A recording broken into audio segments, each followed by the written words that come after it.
Light है क्या?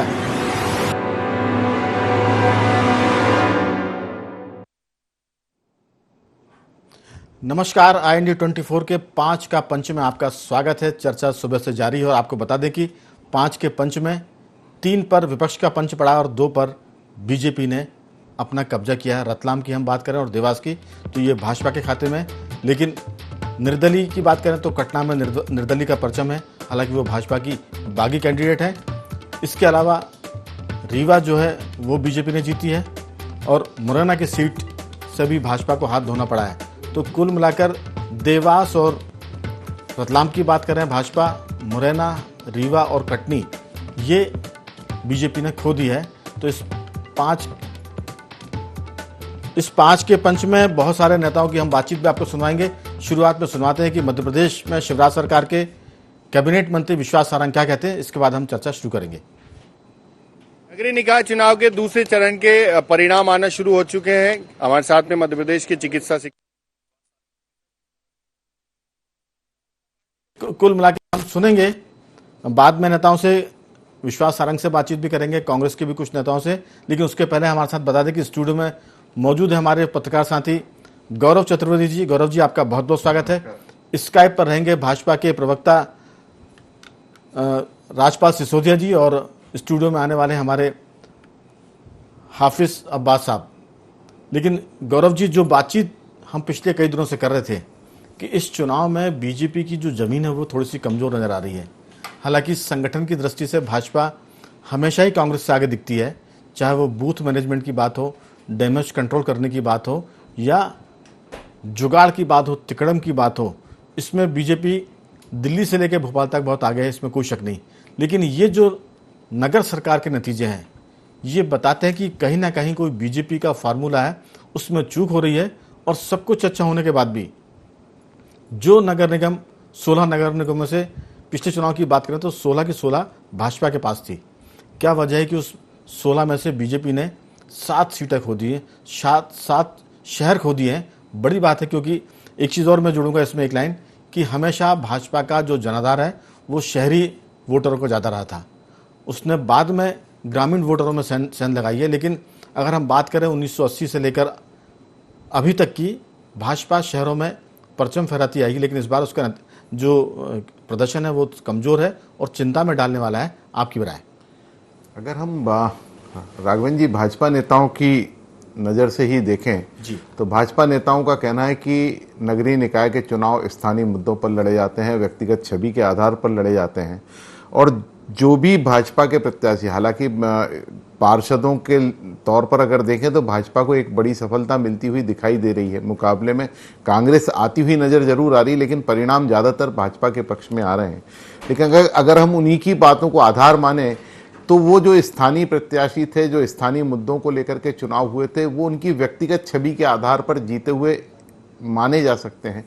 तो अगर टोटलिटी में हम देखें, चाहे नगर सरकार की बात करें या पार्षदों की बात करें, तो भाजपा का जनाधार इस बार कुछ घटता हुआ नजर आ रहा है। और उसके पीछे जो सबसे बड़ी वजह है, जो पार्टी के बड़े नेता हैं वो छोटे कार्यकर्ताओं के साथ जो संवाद और समन्वय स्थापित करके रखते थे, उसमें एक बहुत बड़ी कमी आ रही है।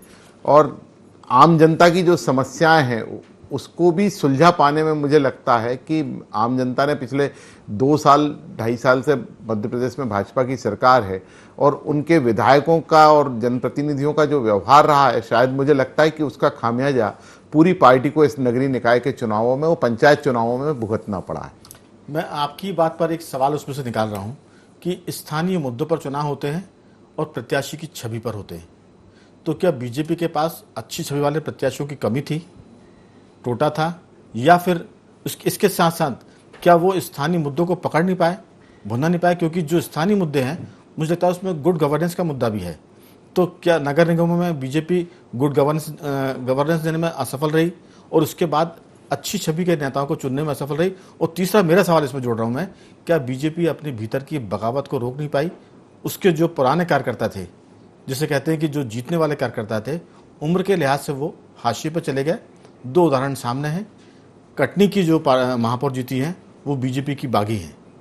अगर बीजेपी की बगावत करके कोई चुनाव जीत रहा है, इसका मतलब कि आपने जो सही उम्मीदवार था उसके चयन में गलती करी है।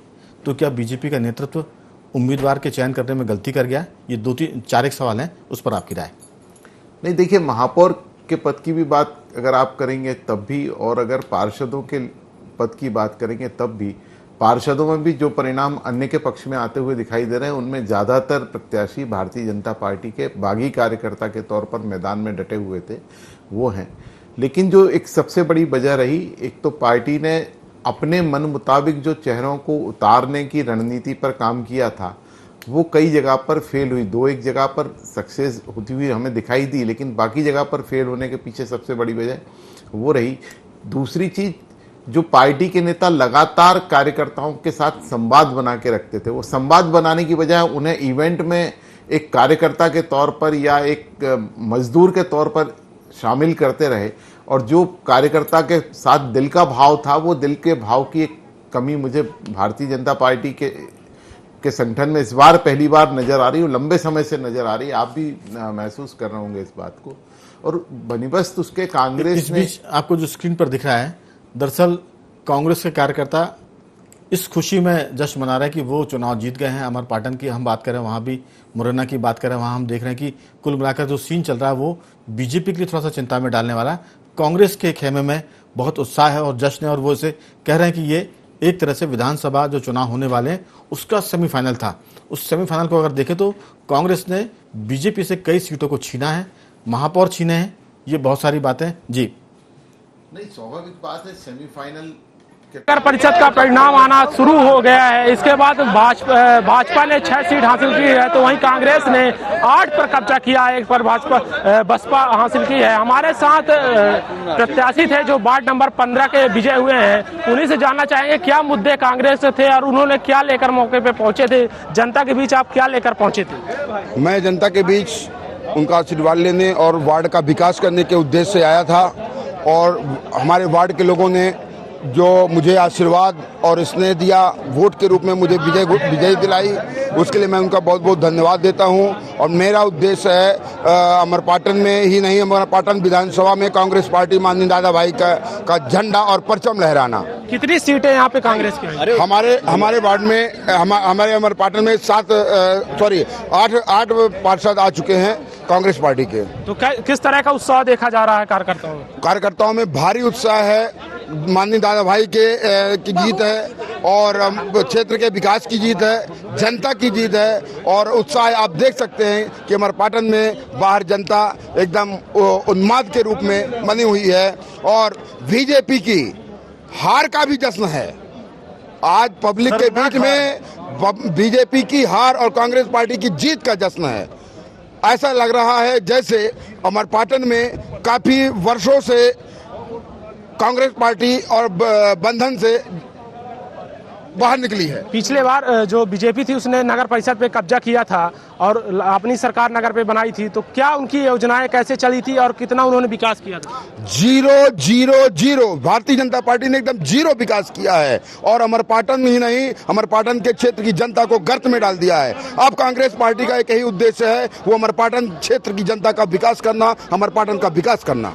देखिए, ये अभ्यर्थी थे जो वार्ड नंबर 15 के थे, इनके द्वारा कांग्रेस पार्टी का पक्ष रखा गया, और 8 वार्डों में जो कांग्रेस का कब्जा है वो अमरपाटन नगर परिषद में रहा। कहीं ना कहीं सरकार के ऊपर भी और बीजेपी के ऊपर भी इन्होंने निशाना साधा है कि उन्होंने 5 साल जो पिछले थे उन्होंने किसी ने तरह का नगर में विकास नहीं हुआ। सतना के अमरपाटन से अविनाश पांडे। तो अभी हमने देखा किस तरह से अमरपाटन में कांग्रेस में उत्साह है, और वो कह रहे हैं कि हम इस बार तस्वीर बदलेंगे। हमारे साथ टेलीफोन लाइन स्काइप पर जुड़ गए हैं भाजपा के प्रवक्ता राजदीप जी। राजपाल जी, आपका बहुत बहुत स्वागत है। नमस्कार। दरअसल कहने के लिए मेरे ख्याल से बहुत कुछ निकल चुका है सुबह से, लेकिन 16 में से 16 सीट जीतने वाली, नगर निगम जीतने वाली बीजेपी आज कहां खड़ी है? आंकड़ा आप खुद बताएं, और ये बताएं कि क्या वजह है? प्रत्याशी चयन में गड़बड़ी हुई, रणनीति गड़बड़ थी, या पीढ़ी परिवर्तन का जो आपका फॉर्मूला था उसने बीजेपी को नुकसान पहुंचाया? क्योंकि कई जगह जो बागी थे उनको आप मना नहीं पाए।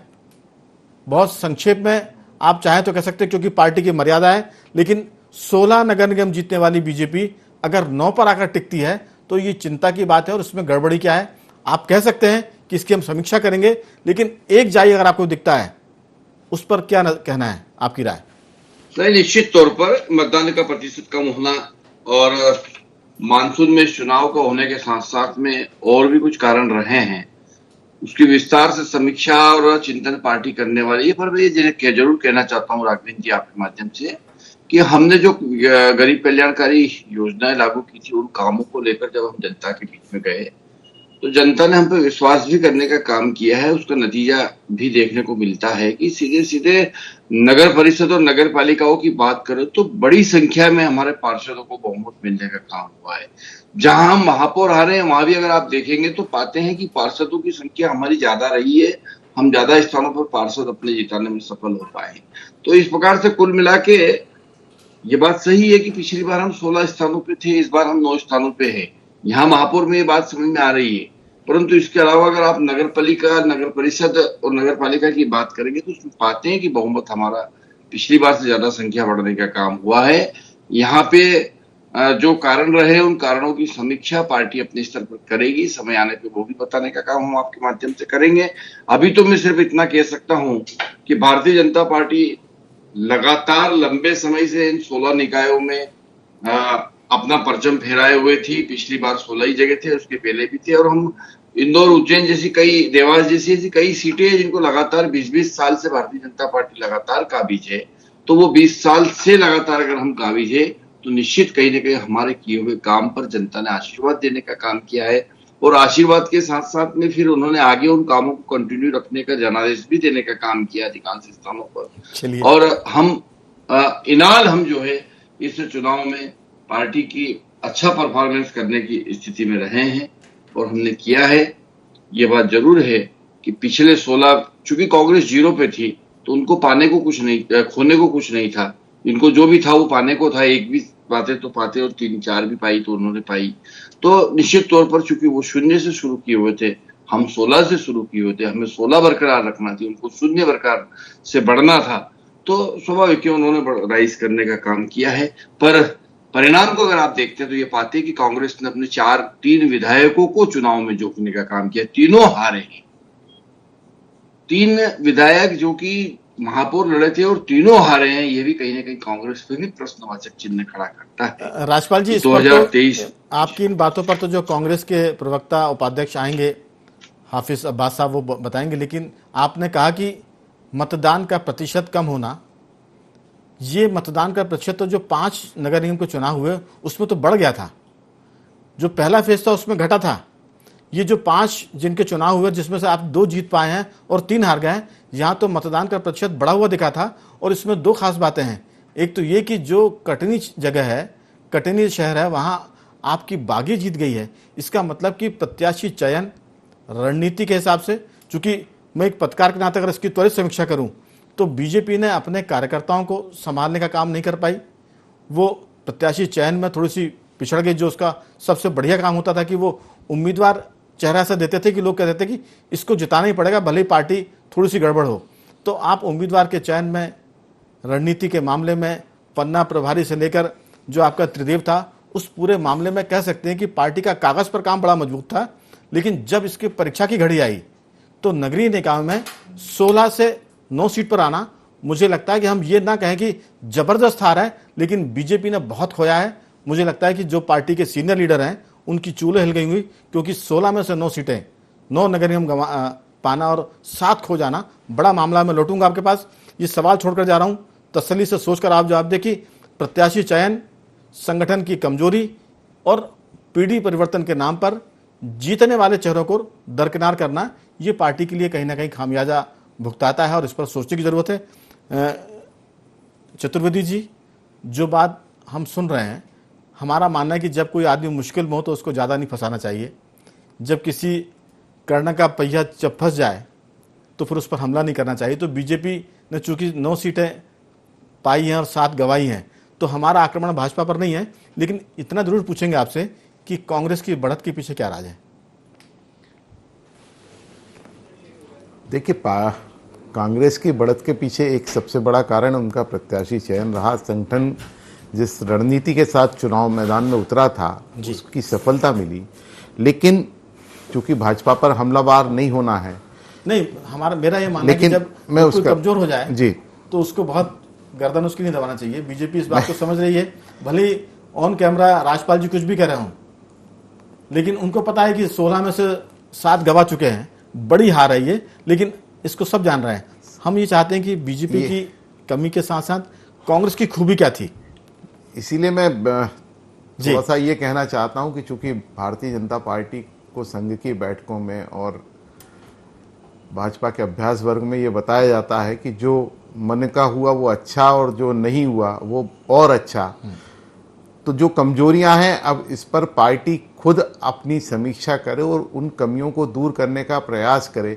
चूंकि चर्चा के दौरान आप और हमने एक बहुत बड़ी जो समस्या भारतीय जनता पार्टी के अंदर पनपती जा रही है उसको लेकर के कई बार चर्चा की है और पार्टी के नेता भी इस बात को जानते हैं। सबसे पहले वो इस प्रक्रिया को दुरुस्त करें कि जो कार्यकर्ताओं से संपर्क टूट गया है, जो मन का भाव टूट गया है, उसको बनाए रखें। कांग्रेस ने हालांकि उसके मुकाबले में कार्यकर्ताओं से वो संवाद और संपर्क स्थापित नहीं किया जैसा भाजपा के अंदर होता है, लेकिन कांग्रेस ने एक रणनीति के तहत जो काम किया था उसमें उन्हें जो सफलता मिली है बिल्कुल वो एक सबसे बड़ा कारण है। गौरव जी, और भाजपा की जो कार्यकर्ताओं की जो निष्क्रियता बनी या साइलेंस जो उनका रहा, उसने पार्टी को एक बहुत बड़ा नुकसान पहुंचाया है। बिल्कुल। अभी हमारे साथ जुड़ गए हैं कांग्रेस के उपाध्यक्ष, वरिष्ठ नेता तो नहीं लेकिन युवा खून जैसे कहेंगे, हाफिज अब्बास साहब। अभी तक ये काम हम पत्रकार के नाते पूछ रहे थे कि क्या कमी बीजेपी की थी और क्या खूबी कांग्रेस की थी, गौरव जी बता रहे थे। लेकिन जब हफीज जी आ गया तो मैं पूछता हूं उन्हीं से सीधे सवाल कर लें, क्या ये खुद के खुदा होने की वजह से बीजेपी हार गई या कांग्रेस ने सच में काम किया है? दो चीजें होती है हफीज साहब, एक तो दूसरा पक्ष ही कमजोर हो गया और दूसरी बात यह कि हम मजबूत थे इसलिए जीते।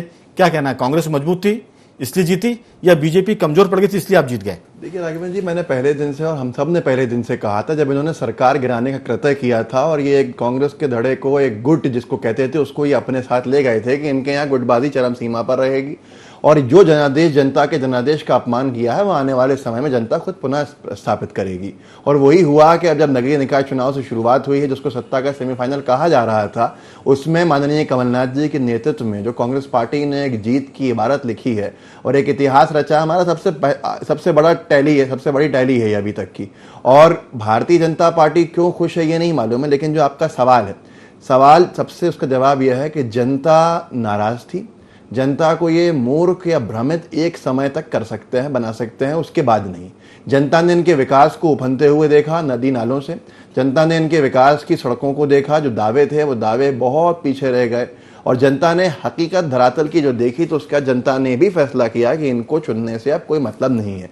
और जहां जहां ये चुन गए हैं वहां या तो इनके मार्जिन कम है या फिर अपनी बी टीम्स के माध्यम से ये चुने गए हैं और कुछ नहीं है इनके पास। अगर ये बुरहानपुर को जीता हुआ मान रहे हैं तो विधानसभा के परिप्रेक्ष्य में इनको ऐसी खुशी की बहुत बधाई हो, लेकिन ये चुनाव जानते हैं कि वहाँ क्या हुआ। उज्जैन का जो हालत हुई है वो भी ये जानते हैं, गौरव जी वहीं से आते हैं, उसी क्षेत्र से आते हैं, इंदौर से, तो उसके करीब में उज्जैन की क्या हाल है ये भी। तो हमारे जो वोट शेयर है बराबर हो गया। कमलनाथ जी के जो 15 महीने के दावे जो हकीकत के थे, जो धरातल पर दिखे थे जनता को, जनता ने उस पर वोट दिया, काम किया था, काम की बुनियाद पे वोट मिला। इन्होंने काम नहीं किया, इनको बाहर कर दिया। और ये जनता है, जनता वो है जो फर्श से अर्श पे लेके जाती है और अर्श से फर्श पे लेकर आती है। तो जनता की नजरों से कोई बचता नहीं है, एक समय तक भ्रमित करता है और यही हाल उनका विधानसभा चुनाव में हुआ था और फिर होगा। बिल्कुल।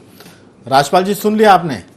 अब ये सुनने के लिए आप कलेजा मजबूत कर लीजिए, क्योंकि अगले साल चुनाव, विधानसभा चुनाव के नतीजे तक यही सुनना पड़ा है। क्योंकि जो निर्णय हुए हैं, प्रत्याशी चयन को बात करें, उसको लेकर डैमेज कंट्रोल में आपकी जो स्थिति कमजोर रही उसको लेकर, क्योंकि आप बागियों को मना नहीं पाए, आपने उन कद्दावर लीडरों को बाहर कर दिया जिनकी बातें लोग सुनते थे। तो कहीं ना कहीं ये सब कड़वे सच हैं जिसको आप जितना जल्दी स्वीकार करेंगे राजनीति में आप उतनी जल्दी वापसी करेंगे। हालांकि आप ये भी कह सकते हैं कि हम गए कहाँ हैं, 9 सीट लेकर अभी भी हम आगे हैं, लेकिन 0 से जो कांग्रेस या विपक्ष 7 सीटें लेकर आ रहा है, 7 नगर लेकर आ रहा है, ये भाजपा जैसी पार्टी के लिए मुझे लगता है कि बहुत गंभीर है। और इस पर अगर आपने आज विचार नहीं किया तो कल विचार करने का अवसर भी नहीं बचेगा। आपकी राय? देखिए, राजनीतिक क्षेत्र में चुनाव के माध्यम से जब हम जनता के बीच में जाते हैं, हम हमारी बात रखते हैं जी, अन्य दल अपनी बात रखते हैं, जनता फिर अपना निर्णय देती है। और जब जनता का निर्णय आता है, ये तो मैं रोकने की गुस्ताखी कर रहा हूं, आप बहुत एकेडमिक बात कर रहे हैं। ये जमीन मैं से उसमें जुड़ी हुई आ गया। बात नहीं है। मैं उसी में आ रहा हूं आगे जी। बात। उस जनता के निर्णय की अपील दलील नहीं होती है। फिर तो उसका वो सीख दे के जाती है और उससे हम सीखने का प्रयास करते हैं। ये हमारा नेचर है, ये हमारी कार्य पद्धति है और उसमें से सीख के फिर हम उठ के खड़े होते हैं। आज हम कोई उठ के खड़े होने या गिर पड़े हैं उस स्थिति में नहीं है। ये बात सही है कि कांग्रेस 0 से राइज किया है, ये बात भी सही है कि हमारी 16 से कम हुई है, पर इसका अर्थ कदापि ये नहीं है कि बीजेपी का परफॉर्मेंस ठीक नहीं रहा या बीजेपी के ऊपर जनता ने अविश्वास कर दिया। हम पर विश्वास किया है। कहीं हम कुछ स्थानों पर हारे हैं, वहां हारे, उनकी हार की समीक्षा होगी, समीक्षा होगी, हम उसको जो है ठीक करने का काम करेंगे। ये तो हमारा एक पक्ष हुआ, पर दूसरा पक्ष एक यह भी है कि जिस प्रकार से दूरस्थ अंचलों में जो नगर परिषद के छोटे छोटे वार्ड्स है, उन वार्ड्स में हमारे किए हुए काम पे लोगों ने अगर पार्षद जिताने का काम किया है, पालिकाओं में हमारे अधिकांश स्थानों पे पार्षद जीते और बहुमत में आए हैं, तो कहीं ना कहीं जनता ने हम पे, हमारी नीतियों पर, हमारे कामों पर, हमारे गरीब राजपाल जी, कल्याण के कार्यों राजपाल जी, पर विश्वास एक होता करने का काम किया है। एक होता है सांत्वना पुरस्कार। जब लोग सब जगह हार जाते हैं तो एक पुरस्कार होता है सांत्वना। तो जो आप नगर पालिकाओं में पार्षद जीते हैं, आप जिला पंचायतों में भोपाल में आप हार गए, तो बहुत सारी बातें हैं। मेरा मानना है कि जो पार्टी का प्रवक्ता होता है वो बहुत अच्छा वकील भी होता है। आपकी वकालत पर कोई शक नहीं है, पार्टी का पक्ष आप भरपूर रख रहे हैं, लेकिन सवाल यही कि अगर आपने कहा कि हम सीखते हैं, तो मेरा एक सवाल था, बीच में टोकने की गुस्ताखी मैंने की है, कि क्या बीजेपी के जो सीनियर कार्यकर्ता हैं, लीडर की बात नहीं कर रहा हूं, उनकी अनदेखी भी बीजेपी को इसमें थोड़ा सा पीछे ले गई है? देखिए, अनदेखी तो पार्टी नहीं करती है। पार्टी हमारे सीनियर्स को और हमारे तमाम कार्यकर्ताओं को जाकर बात करने का काम करती है। मतदान केंद्र तक की इकाई में हमने उन सब लोगों को सलाह मशविरा और उनको साथ में सहयोग के लिए लेने का काम करते हैं। इस तरीके का तो नहीं होता है, परंतु फिर भी अगर कहीं कोई पर्टिकुलर स्पेसिफिक कहीं हुआ होगा ऐसा, तो उसको हम ठीक करने का काम करेंगे। चलिए, पर्टिकुलर कहीं हुआ है नहीं, ये तो ढेरों जगह हुआ है। मैं लौटूंगा आपके पास, क्योंकि कटनी की बगावत बता रही है कि मामला आपके यहाँ बगावत का कोई कमजोर नहीं था, बहुत संगीन था। जहाँ प्रदेश अध्यक्ष का इलाका हो, संजय पाठक जैसे क्या कहते हैं दिग्गज विधायक का इलाका हो, वहाँ से भाजपा का बागी जीत जाना, ये बताता है कि मामला हल्का नहीं है। अलग बात है कि पार्टी ऑन कैमरा हल्के से कहे। गौरव जी, सवाल है कि बीजेपी जो बात अंदर खाने में करेगी, जाहिर है कि वो कैमरे पर नहीं होगी। आपको क्या लगता है कि भाजपा ने जो 7 सीटें खोई है, 7 नगर निगम खोया है, ये बीजेपी के लिए इतिहास में सबसे बड़ा झटका है? क्योंकि ग्वालियर की हम बात करें, पिछले 55-57 सालों में पहली बार ऐसा हुआ है कि ग्वालियर नगर निगम पर कांग्रेस का कब्जा हुआ है। और देवास की हम बात करें तो कह रहे हैं कि उन्होंने वापसी की है, रतलाम की बात करें वापसी की, लेकिन आप देखिए कि रीवा हार गए, ये बड़ी चीज़ है। अगर हम बुरहानपुर की बात करें, रतलाम की बात करें, तो बाल बाल बचे हैं वहाँ। तो ये सब चीज़ें बताती है कि पार्टी का चिंतन जरूर इस दिशा में जाएगा, भले ही ऊपर कोई बात ना करे। आपको लगता है कि भाजपा के लिए ये एक ऐसा माने टर्निंग पॉइंट है जहां बीजेपी संभल जाएगी, तो अगले साल के चुनाव में वो बढ़िया परफॉर्मेंस देगी? और नहीं तो जो आज बात हो रही है, लगभग इसी से मिलती जुलती बातें हम अगले साल दिसंबर में करेंगे। आपकी राय? राघवेंद्र जी, 17 साल से मध्य प्रदेश में कांग्रेस की सरकार है, पिछले 8 साल से केंद्र में भाजपा की सरकार है, मजबूत संगठन है भारतीय जनता पार्टी का, देश में भारतीय जनता पार्टी की विचारधारा के अनुरूप एक वातावरण बना हुआ है। उसके बाद भी मध्य प्रदेश के नगरीय निकाय के चुनावों में भाजपा को वो अपेक्षित जन समर्थन मिलता हुआ दिखाई नहीं दे रहा है जिसके वो पात्र होना चाहिए इन परिस्थितियों के बाद। और इसके बाद भी पूरी पार्टी को, अगर हम पिछले 3 दिन का लेखा जोखा उठाकर देखें, तो पूरी की पूरी पार्टी प्राप्त परिणामों को लेकर के जिस तरीके से उत्साहित और अपनी पीठ थपथपाने का काम कर रही है, मुझे लगता है कि ये लोकतंत्र के लिए ही नहीं, स्वयं भाजपा के लिए भी बहुत घातक सिद्ध होगा। आपकी इस बात में मैं एक चीज जोड़ूंगा कि महाभारत काल में एक घटना हुई थी कि अश्वत्थामा मारा गया। ये युधिष्ठिर से कहलवाया गया था और उसके बाद ढोल बजा दिए थे कि अश्वत्थामा मारा गया। तो मुझे लगता है कि ये जो नतीजे हैं उसमें जो ये पीठ ठोक रहे हैं खुद अपनी, ये उसी तरह का ढोल बजा रहे हैं कि हम तो जीत गए, जबकि हकीकत ये कि 7 नगर निगम हारे हैं। जी, तो अगर भाजपा अब भी नहीं समझना चाहती, या भाजपा के नेता, खास करके भाजपा के नेता अगर इस बात को नहीं समझते हैं, तो स्वाभाविक है कि आने वाले समय में भाजपा को इसका और बड़ा खामियाजा भुगतना पड़ेगा। इससे बेहतर है कि पार्टी अब स्वयं समीक्षा करे और जो उसकी कमियां हैं वो उन्हें दूर करने का प्रयास करे। यह कांग्रेस के लिए जरूर एक बहुत अच्छा मौका है कि प्राप्त परिणामों को लेकर वो अपना और एक्टिव मोड में जनता के बीच में और कार्यकर्ताओं को मोटिवेट करके आगे बढ़ाने का काम करे। ये कांग्रेस के लिए अच्छा हो सकता है, लेकिन भाजपा के लिए नुकसानदायक है। बिल्कुल। हफीज साहब, ये जो सारी बातें हैं कांग्रेस के लिए खुशी की बातें हैं, तो हर कोई कहेगा क्योंकि आंकड़े बता रहे हैं। बीजेपी ने कहा कि ये आंकड़े जरूर हैं कि कांग्रेस के पक्ष में साथ गई, लेकिन पार्षद हमारे बहुत जीत कर आए हैं नगर पालिकाओं में, नगर पंचायतों में, बहुत सारी नगर पंचायतें हमारे खाते में हैं। तो क्या ये अवसर, एक देशी कहावत है, इस जीत से कांग्रेस का फूल कर कुप्पा हो जाएगी या संभल कर चलने की कोशिश करेगी? क्योंकि ये सही फाइनल है, अगर फाइनल में आप गफलत में आए तो नतीजे दूसरे भी आ सकते हैं। आपकी राय? देखिए, सबसे पहली बात तो ये है राघवेंद्र जी कि अगर ये जो कह रहे हैं कि परिषद हमारी बनी है, महापौर इनके जीते हैं, तो ऐसे तो देवास में महापौर इनका जीता, जिला पंचायत हम जीते हैं, तो इसी पे हम खुश हो जाएं कि जिला पंचायत हम जीत गए, महापौर हम हार गए।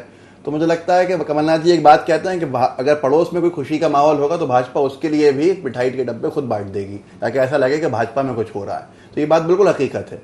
आज सबसे बड़ा विषय यह है, माननीय कमलनाथ जी के नेतृत्व को जनता ने स्वीकार किया है, हम लोगों की एकजुटता दिखी है, जिस एकजुटता के साथ हम आगे बढ़े हैं। गुटबाजी सामने दिखी है, बीजेपी में बिखराव वहां देखा है, क्या सिंधिया जी, क्या नरेंद्र सिंह तोमर जी, तमाम चीजें, वो बहुत बड़ा विषय है। हम पहले दिन से कहते आए सरफटब्बल के हालात होंगे, उसका अंदाजा हमें लगा है यहाँ पर। लेकिन जहां जहां हम कुछ कमजोर रहे वहां पर हमें सीखने के लिए अभी और बहुत सारा अध्ययन करने की जरूरत हमें महसूस हुई, और हम करेंगे। हमारा मंथन चलेगा और उसको हम दूर करके आगे विधानसभा के अंदर पहुंचेंगे और मजबूती के साथ पहुंचेंगे, क्योंकि आज मध्य प्रदेश ने साफ कर दिया कि बहुत बड़ा हिस्सा जो है मध्य प्रदेश का, वो आज कमलनाथ जी में एक आस्था रखता है और उनको वापस दोबारा जनादेश देने के लिए तैयार खड़ा हुआ है। कितनी ही हमें जैसे हमने एक सीख ली, बुरहानपुर से सीख ली कि एक दूसरी पार्टी आकर जिसने ध्रुवीकरण वहां पर किया, भाजपा की सहायता करी, उसको क्या, इसके लिए क्या स्ट्रैटेजी हम तैयार करेंगे। जहां जहां हमारे वोट काटने के लिए भाजपा ने लोगों को बैठाया, खड़ा कराया और चुनाव में उतारा या जो भी करवाया, भाषण दिलवाए, उनके लिए हमारी स्ट्रैटेजी तैयार होगी। हम बहुत सारी रणनीतियां बनाने में अब सफल होंगे, कोई हमारे पास ये पूरा एक सत्ता का सेमीफाइनल का मॉडल है।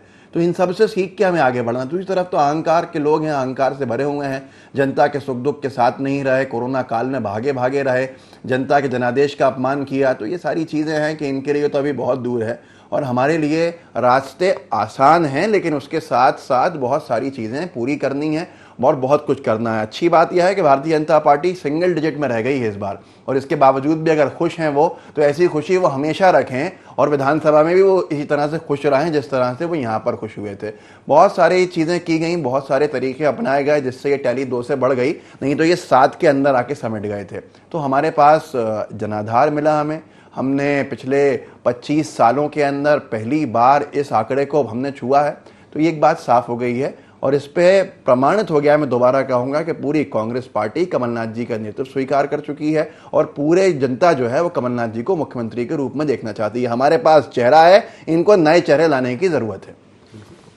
राजपाल जी, आपने सुन लिया, हफीज जी बहुत आक्रामक है, इस समय फ्रंट फुट पे खेल रही कांग्रेस। मुद्दों पे ये बात नहीं कर रहा, तो इनको चाहिए कि मुद्दों पे बात करें। हमने मुद्दों पे बात की थी, देख लीजिए परिणाम क्या हुआ। एक चीज तो राजपाल जी ये कि आपने खुद भी कहा कि 16 नगर निगम में हम लंबे समय से थे, एक नहीं 2 चुनाव से आप पूरे 16 नगर निगम पर थे और कांग्रेस 0 पर चल रही थी। तो क्या गवर्नेंस को लेकर आपका फेल्यूर है ये? दूसरा ये कि क्या कार्यकर्ताओं की उपेक्षा बीजेपी को कमजोर कर गई? मैं इसमें दिल्ली का उदाहरण देना चाहूंगा। जब दिल्ली विधानसभा के चुनाव हो रहे थे, नरेंद्र मोदी जी पहली बार प्रधानमंत्री बने थे और उसके तुरंत बाद ही वहां चुनाव थे विधानसभा के। उन्होंने रोड शो किए थे नरेंद्र मोदी ने, उस समय वो देश के महानायक थे। और बीजेपी ने किरण बेदी को, डॉक्टर हर्षवर्धन जो वहां के वरिष्ठ भाजपा नेता है, उनकी सीट से लड़ाया था और ये कहा था कि अगली मुख्यमंत्री होंगी ये।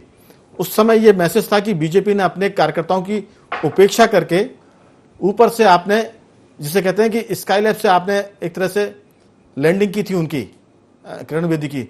नतीजा ये हुआ कि 70 विधानसभा विधायकों की सीट से सिर्फ बीजेपी 3 पर सिमट गई थी। तो क्या मध्य प्रदेश में कार्यकर्ताओं ने भाजपा को जोर का झटका धीरे से दिया है 7 नगर निगम हराकर? आप इसको इस ढंग से लेते हैं? मैंने शुरुआत में कहा था प्रत्याशी चयन में गड़बड़ी हुई क्या? गवर्नेंस की बात हम शुरू में कर चुके हैं, और तीसरी सबसे महत्वपूर्ण बात, डैमेज कंट्रोल के मामले में कोई ऐसा कद्दावर लीडर आपके पास नहीं था जो आपके नाराज या बागी कार्यकर्ताओं को समझाता और वो कार्यकर्ता, बागी कार्यकर्ता उस पर भरोसा करके पार्टी के पक्ष में बैठ जाता। ये 3 सवाल बड़े महत्वपूर्ण हैं, इन पर आपकी 2 टूक राय चाहिए। देखिए, जो आपने मुद्दे उठाए, तमाम मुद्दे, ये हार के बाद समीक्षा के मुद्दे स्वाभाविक मुद्दे हैं जिन पर चर्चा होगी, जिन पे मंथन होगा, पार्टी अपने स्तर पर करेगी और करने के बाद में निर्णय भी देगी, हम लोगों को अवगत भी कराएगी, आपको, हमको, सबको। ये बात भी सही है कि भारतीय जनता पार्टी 100% कार्यकर्ता आधारित राजनीतिक दल है। हमारा जो ये वैचारिक अनुष्ठान है भारतीय जनता पार्टी, जिसकी स्थापना हुई किसी विचार को लेकर, कार्यकर्ता आधारित राजनीतिक दल के रूप में हमारी स्थापना है। स्वाभाविक है, हमारा बेस जो है, हमारा आधार जो है, वो हमारा कैडर है, हमारा कार्यकर्ता है।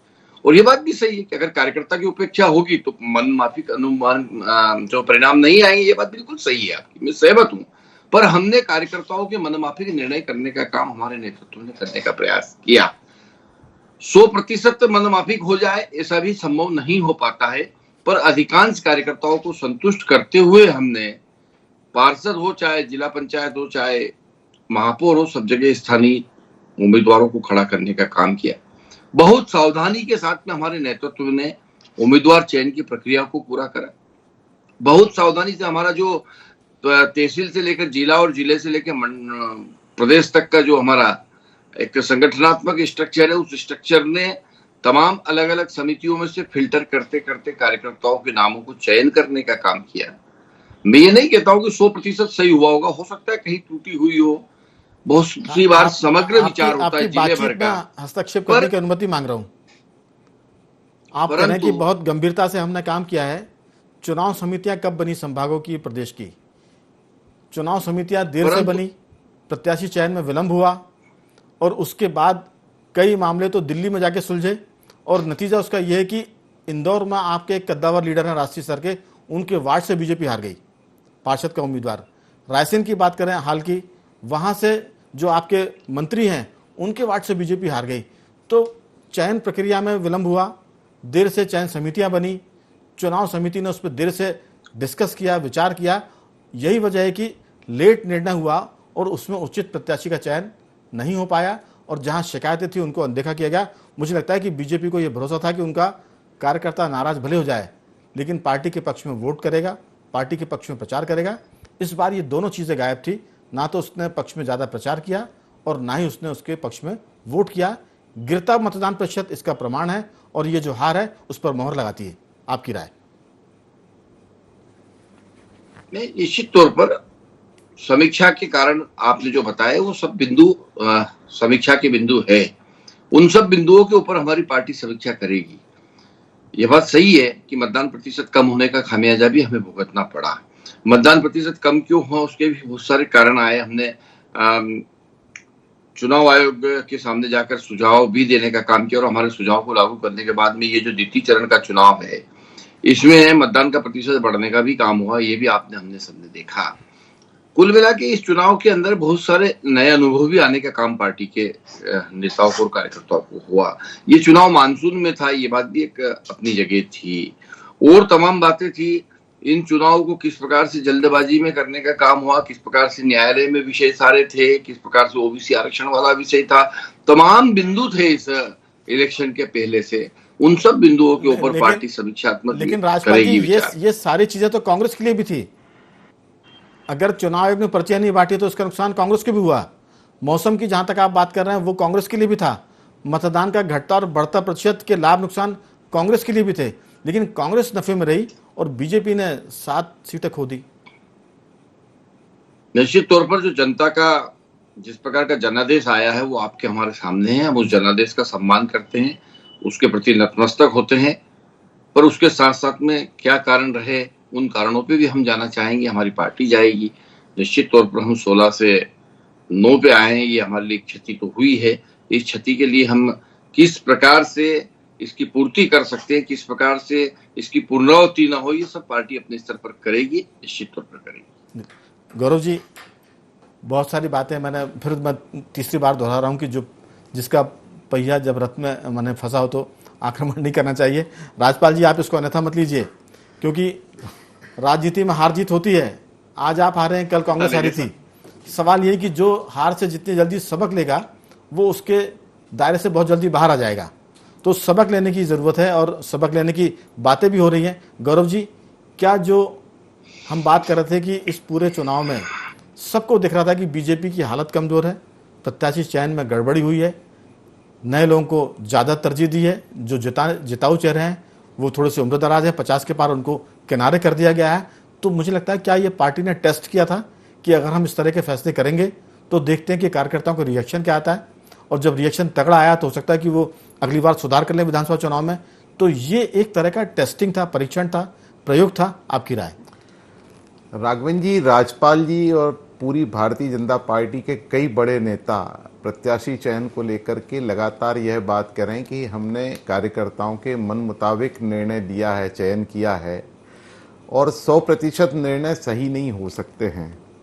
लेकिन अगर हम, आपने भी देखा है, अगर हम देखें कि भारतीय जनता पार्टी लंबे समय तक विपक्ष में रही है और उस समय भी उसके जो प्रत्याशी चयन होते थे तब उन पर किसी भी प्रकार की उंगली नहीं उठती थी, और उसकी सबसे बड़ी वजह रहती थी कि जो कार्यकर्ताओं के साथ संवाद होता था, जो पार्टी में विचारधारा, वैचारिक मंथन होता था, चिंतन होता था, उसके बाद एक योग्य प्रत्याशी बाहर आ पाता था। और आपने अभी कुछ दिन पहले भी कहा था कि एक शिवराज को खड़ा करने में 50 साल लगते हैं और अटल जी को खड़ा करने में 70 साल लगे थे पूरी भारतीय जनता पार्टी को। ये इस बार का जो प्रत्याशी चयन रहा है और पिछली कई बार का हम देखें अगर प्रत्याशी चयन जो रहा है उसमें सत्ता का एक असर देखने को मिल रहा है, सत्ता का जो दुष्परिणाम है वो हमें नजर आ रहा है। या यूं कहें कि पहले संगठन के इशारे पर सत्ता चला करती थी, लेकिन अब सत्ता के इशारे पर संगठन चल रहा है, और इसका खामियाजा इस नगरीय निकाय चुनाव में भारतीय जनता पार्टी को बुरी तरह भोगना पड़ा है, और जिसका नुकसान आने वाले समय में बड़ा नुकसान होगा अगर पार्टी अब भी सचेत नहीं हो पाती है तब। एक बात और मैं जोड़ूंगा आपके उसमें कि जिला अध्यक्षों के परिजनों को टिकट दिया, वो भी चुनाव हार गए। ये एक बड़ी बात है कि जबलपुर की हम बात करें तो वहाँ जबलपुर सामान्य शहर नहीं है मध्य प्रदेश के लिए, वो 4 बड़े शहरों में से एक आता है। और उसमें खास बात है भाजपा के अगर हिसाब से देखें तो राज्यपाल जी थोड़ा सा ध्यान से सुन लीजिए आप कि जबलपुर 2 बड़े नेताओं की ससुराल है। मध्य प्रदेश भाजपा के अध्यक्ष की भी ससुराल है और भाजपा के जो राष्ट्रीय अध्यक्ष है उनकी भी ससुराल है। दोनों की ससुराल में बीजेपी हार गई चुनाव। तो ये बताता है कि बड़े नेताओं के शहर होने के बाद भी, जिनसे उनका दिल का रिश्ता है, इसके बाद भी अगर प्रत्याशी चयन में गड़बड़ी हुई है तो मुझे लगता है कि वहाँ दिक्कत जाएगी। जो जगत बहादुर शायद नाम है जबलपुर के महापौर का, उन्होंने कोरोना काल में काफ़ी काम किया था। उन्होंने खुद 4-4 एम्बुलेंस जो मरीज थे या जो मृतक थे उनके दाह संस्कार में या उनको अस्पताल पहुंचाने में अपने स्तर पर की थी। वो पुराने पार्षद थे। तो ये कहीं ना कहीं जो लोगों ने काम किया है, जनता ने उस काम पर अपनी मोहर लगाई है, उनको जिताकर या हराकर। अगर जिसने काम नहीं किया है उनको खारिज किया है। भोपाल की हम बात कर लें, इंदौर की बात कर लें तो यहाँ मध्य प्रदेश के मुख्यमंत्री ने अपनी पूरी प्रतिष्ठा दांव पर लगाई थी। इंदौर की बात करें, वहाँ बीजेपी को जीत मिली है, लेकिन कार्यकर्ताओं का असंतोष जरूर वहाँ इतना था।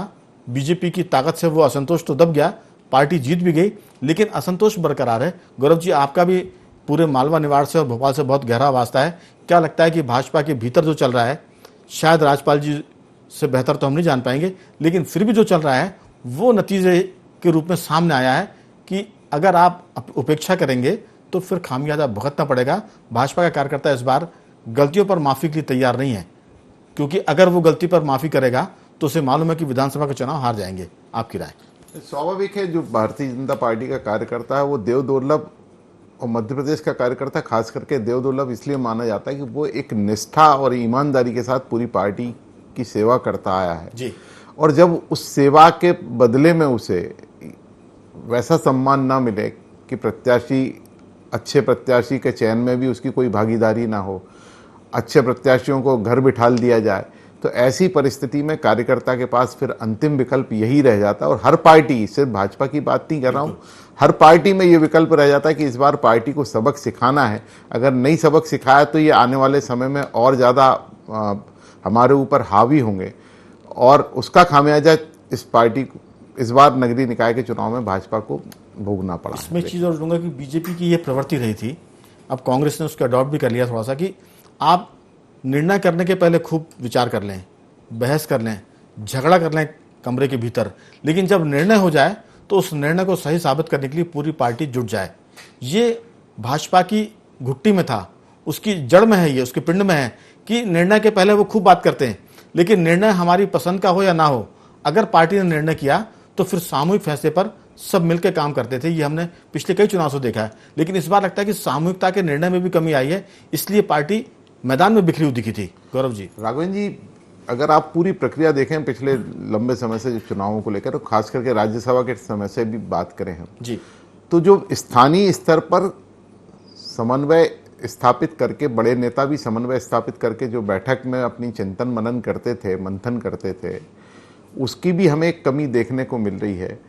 जो प्रत्याशी भी घोषित हुए तो वो सीधे दिल्ली से हुए और उनके नाम मध्य प्रदेश के ही बड़े नेताओं ने अलग अलग जाकर सौंपे थे। उनके इच्छानुरूप वो नाम घोषित हो गए, वो चुनाव जीत भी गए।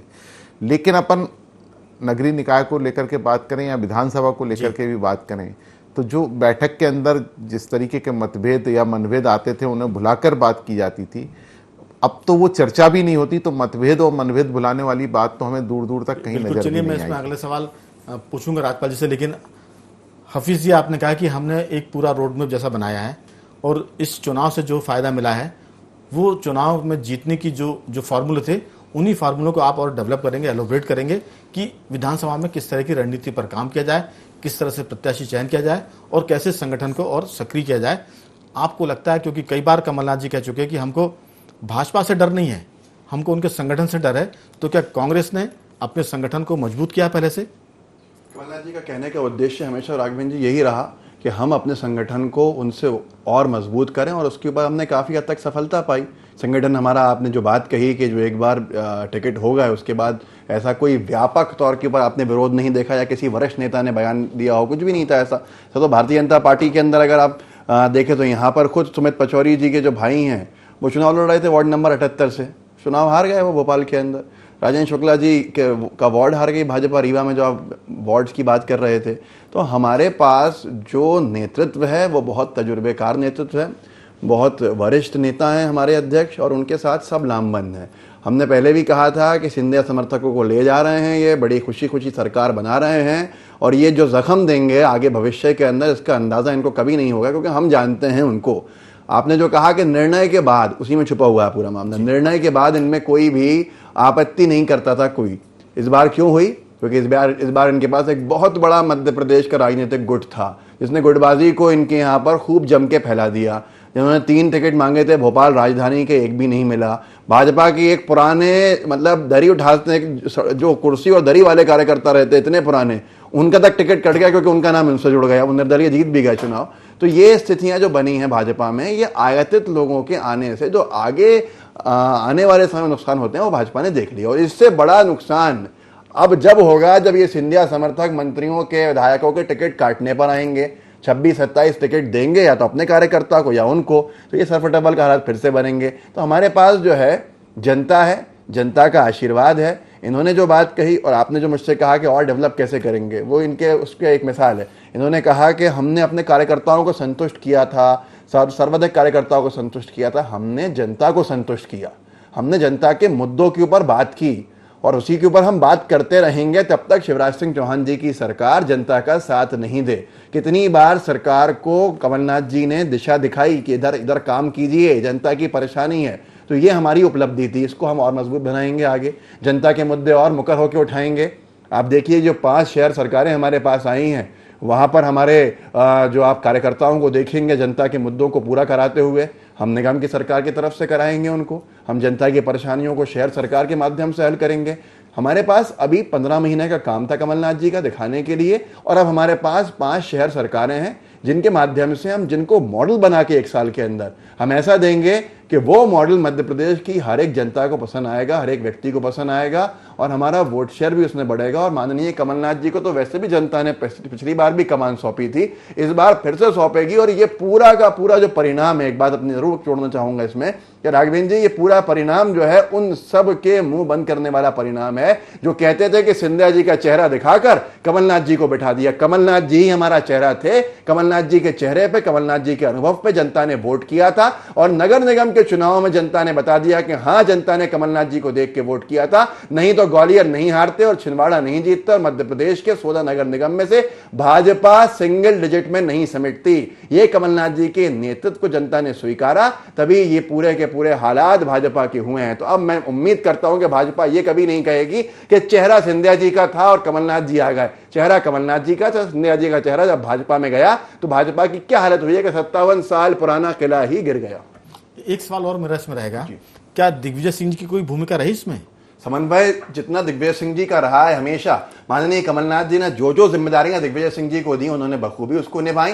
और जो दिग्विजय सिंह जी का नेटवर्क है, हर एक कार्यकर्ता को जो पर्सनल उनका टच है, जिस तरह से वो बात करते हैं, विवादों को दूर करते हैं, वो सारी चीजें उन्होंने संभाली और समन्वय बढ़िया हमारा पूरा रहा। और मध्य प्रदेश के अंदर भाजपा को नींद उड़ाने का काम जो किया, वो दिग्विजय सिंह जी और कमलनाथ जी की जोड़ी नहीं किया। राजपाल जी, दो बुजुर्ग नेताओं की जोड़ी ने आपकी युवा टीम की नींद उड़ा दी। 75 साल के कमलनाथ और मेरे ख्याल से 74 साल के आसपास या 75 के को छूने वाले दिग्विजय सिंह जी ने ये करिश्मा किया है। लेकिन मेरा दो सवाल आपसे, अब चूंकि बातचीत आखिरी दौर में है, वो ये कि गुड गवर्नेंस की बात मध्य प्रदेश में शिवराज जी कर रहे हैं। भोपाल की महापौर जो आपकी जीती, उन्होंने कहा कि नगर निगम से वो भ्रष्टाचार खत्म करेंगी। 2 बार आप लगातार 16 नगर निगम जीते हैं, तो गवर्नेंस के मामले में इस बार आप जितना काम करेंगे उतना आपको विधानसभा में फायदा होगा। एक चीज, दूसरी थोड़ी सी नेगेटिव बात है वो ये कि पहली बार ऐसा देखने में आ रहा है कि बीजेपी का कार्यकर्ता भाजपा की हार में दुखी नहीं हो रहा, वो खुश है कि ये हार अच्छी हुई है। इन दोनों चीजों पर आपकी क्या राय है? गुड गवर्नेंस को आप बहुत गंभीरता से लेंगे या वो सिर्फ नारा रहेगा, और कार्यकर्ताओं की जो भाजपा की हार में खुशी है वो भाव आप कितना दूर कर पाएंगे? दोनों बातों पर आपकी राय। देखिए, मैं ऐसा नहीं मानता कि मेरी पार्टी का कार्यकर्ता मेरी हार पर प्रसन्न होगा, यह कहीं देखने में नहीं आया है। और यह कहना उस कार्यकर्ता का अपमान भी होगा कि ऐसा हुआ है। निश्चित तौर पर ठीक है, दुखी है, मन खराब है कि भाई हम हार गए। अब वो उस बात को लेकर निश्चित तौर पर पार्टी के उचित फोरम पे बात भी कर रहा है, वह सलाह भी दे रहा है कि अगर ऐसे के बजाय ऐसा और किया होता तो अच्छे जीत जाते। और जब फील्ड में हम जाते हैं और कार्यकर्ता के भाव में जब हम क्षेत्र में काम करने जाते हैं तो फिर वहां से बहुत सारी चीजें समझ में आती है, वो भी हम हमारे नेतृत्व को उचित फोरम पे बताने का काम करते हैं। एक बात। दूसरी बात, गुड गवर्नेंस की जहां तक बात है तो हमने बेहतर देने का काम किया है, चाहे गरीब कल्याण की बात हो, हितग्राही मूलक योजनाओं की बात हो, चाहे विकास का एजेंडा हो। आपको हमारी सरकार के द्वारा किए हुए काम देखने की स्थिति बनी है। आज के समय में अगर हम ग्रामीण क्षेत्र में, शहरी क्षेत्र में या कहीं भी जाते हैं तो काम चलते हुए, काम होते हुए दिख रहे हैं। हितग्राही मूलक योजनाओं के माध्यम से प्रधानमंत्री आवास इत्यादि बने हुए दिख रहे हैं, लोग उसमें रहते हुए दिख रहे हैं। ये हमने देने का काम किया। शासकीय तंत्र मशीनरी के माध्यम से, सरकार की सेवा सिस्टम के माध्यम से, सरकार के माध्यम से कैसे जनता की सेवा हो, वह भी हमने एक अच्छा, एक स्वच्छ व्यवस्थित एक नगरीय निकाय के प्रशासन के माध्यम से स्वच्छता का एक जो अभियान हाथ में लिया था जी, वो भी हमने देने का काम किया। उसमें भी हम विश्वास अर्जित करने की स्थिति में आए। हमें पुरस्कार भी मिलने का काम हुआ मध्य प्रदेश के कई नगरीय निकायों को स्वच्छता के विषय को लेकर। पेयजल को लेकर जल जीवन मिशन के अंतर्गत हमने हर घर नल से जल की योजना के तहत पहुंचाने का काम किया। काम करने का काम हमने किया है और बेहद किया है, बहुत पूरी गंभीरता और ईमानदारी से किया है। मौका दूंगा आपको जी। काम करने की बात मतदान से पहले की जाती है, इस पे तो मोहर लगती है। आपके काम पे तो लग गई मोहर, आपके काम पे कितना आपने काम किया। जो हितग्राही थे उन्होंने वोट नहीं दिया आपको, क्योंकि आपने उन्हें कर्जदार बना दिया। मकानों के लिए पैसा जरूर दिया, पर आधा पैसा उनको देना था, उससे वो कर्जे में आ गए। राजपाल जी, बात हम तो कोई पॉलिसी ऐसी रहेंगे जिससे वो कर्जा मुक्त हो। मैं लौटूंगा, आपको मौका मिलेगा जी। राजपाल जी, जल्दी से बात करें अपनी पूरी। नहीं, बहुत उत्साह में है मेरे मित्र, स्वाभाविक है, उत्साह में होना भी चाहिए। होना चाहिए। जीरो से आज तो हक है उनका, जीरो से आप हुए हैं, आज उनका हक बनता है। लेकिन राजपाल उनको जी ये एक भी बात विचार सही है, करना चाहिए, हाफिज जी को ये भी विचार करना चाहिए कि उन्होंने 3 महापौर अपने विधायकों को लड़ाया था, तीनों बुरी तरह हारे हैं। इस पे भी जरा उनको चिंतन करना चाहिए। राजपाल जी एक बात जी। तो जरूर है कि जो कुछ आपने किया जनता की अपेक्षा अब उससे ज्यादा की थी, और वो जब ज्यादा की नहीं हो पाई निश्चित तो जो तौर पर। आपने बेहद अच्छे काम किए उसके बावजूद आप चुनाव हार गए। इसका मतलब कि जो जनता की जरूरत थी, डिमांड थी, उस पर अभी जाना है, वो पैरामीटर्स अभी टच करने जो छू नहीं पाए। जी नहीं, मैं निश्चित आपके माध्यम से ये इस बात को कहना चाहता हूं कि पार्टी निश्चित तौर पर इन सब चीजों से कहीं ना कहीं एक अपने मंथन और उसमें लाकर प्रोग्राम्स में लाकर चीजों को ठीक भी करने का काम करेगी। अगर कहीं की कोई जनता की क्षेत्र की कमी कुछ रही है तो उस कमी को हम और अच्छे से और बेहतर से जनता के बीच में जाके करने का प्रयास करें, क्योंकि अभी भी हमारी अधिकांश सरकारें हैं, अधिकांश स्थानों पर हम जीते हैं, अधिकांश स्थानों पर हमारे पार्षद बहुमत है, अधिकांश स्थानों पर हमारे नगर परिषद और नगर पालिका बने। बिल्कुल। और इससे बड़ी बात कि आपकी सरकार है मध्य प्रदेश में, डबल इंजन का मामला है, दिल्ली में भी और वैसे ट्रिपल इंजन की बात है। समय खत्म हो रहा है, लेकिन अब्बास जी अगर सच में आप 30 सेकंड में बात करें तो एक मौका आपके पास जरूर आएगा। गौरव जी आपकी बहुत संक्षेप में टिप्पणी कि इस पूरे मामले में जो राजपाल जी ने कहा, जो हफीज साहब ने कहा, उस पर आपकी क्या राय है? नहीं, दोनों ही पार्टियों को अब आने वाले समय के लिए अपनी अपनी रणनीतियों पर काम करना होगा और बेहतर तरीके से काम करना होगा। जी हफीज जी कुछ बहुत संक्षेप में। हमारे पास एक बहुत अच्छा मौका जनता ने दिया है। हम 5 शहरों से जो विकास की इबारत लिखेंगे कमलनाथ जी के नेतृत्व में, जनता उस पर फिर वोट देगी। चलिए, कुल मिलाकर तीनों मेहमानों को धन्यवाद करता हूं मैं, अब्बास जी आपका भी, राजपाल जी आपका भी, गौरव जी आपका भी। तो इस 5 के पंच में बीजेपी ने 2 सीटों पर कब्जा किया और 3 सीट खो दी है, यानी पंच का 50% से ज्यादा का हिस्सा विपक्ष के पास चला गया, उसमें एक निर्दलीय भी है। तो कह सकते हैं कि सरकार और जो नगर की सरकार है उनके लिए सबक है, कांग्रेस के लिए उत्साह की बात है, और इसलिए भी उत्साह का हक बनता है क्योंकि 2 बार से वो 16 में से एक भी नगर निगम का चुनाव जीत नहीं पा रही थी। तो कुल मिलाकर कह सकते हैं कि हालात बदलने वाले हैं और मध्य प्रदेश की जनता और पार्टियों को अपनी रणनीति भी बदलनी पड़ेगी। 5 के पंच में अभी इतना ही। बने रहिए हमारे साथ और देखते रहिए IND24।